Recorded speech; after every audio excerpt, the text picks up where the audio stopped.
എന്നല്ല ആരാ മനസ്സിലായില്ല. കാർത്തുമ്പി. ആരും കാറ് തുപ്പിയൊന്നുമില്ല. എന്റെ പേരാ ഞാൻ പറഞ്ഞത്, കാർത്തുമ്പിന്ന്. നിന്റെ പേര് പോലും എനിക്കറിയില്ല. എന്തിനാ വണ്ടി കയറിയിരിക്കുന്നതാ ചോദിച്ചേ? എന്നോട് കേറിയിരുന്നോളം പറഞ്ഞു. ആര്? ആ, ഒരു കിളവൻ. അങ്ങനെ ഒരു കിളവൻ പറഞ്ഞാൽ കയറിയിരിക്കാനുള്ള വണ്ടി ഒന്നുമില്ല. ഇങ്ങോട്ട് ഇറങ്ങ വേണ്ടേ? പിന്നെന്തിനാ കാശ് എണ്ണി വാങ്ങിച്ചത്? ആര്? ഒരമ്മാവൻ. ഏതമ്മാവൻ? എനിക്കൊന്നും അറിഞ്ഞൂടാ. പോയി ചോദിക്ക്, അയാളാ ഷാപ്പിലുണ്ട്.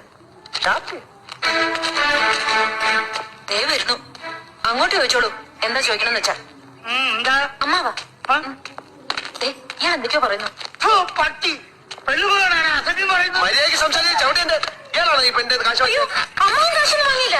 അമ്മാവൻ കാശ് വാങ്ങിയത് പിന്നെ ഇയാളാണ്. ഇത് എന്റെ അമ്മാവനാ. പിന്നെ അമ്മാവൻ കാശ് വാങ്ങിച്ചില്ലെന്ന് പറഞ്ഞു. അമ്മാവൻ കാശ് വാങ്ങിന്ന് പറഞ്ഞത് ശരിയാ, പക്ഷേ അമ്മാവൻ കാശ് വാങ്ങിന്നല്ല ഞാൻ പറഞ്ഞത്. പറഞ്ഞു അമ്മാവൻ കാശ് വാങ്ങിച്ചെന്ന് പറഞ്ഞു. എന്റെ അമ്മാവൻ കാശ് വാങ്ങിന്നല്ല ഞാൻ പറഞ്ഞത്. കാശ് വാങ്ങിച്ചത്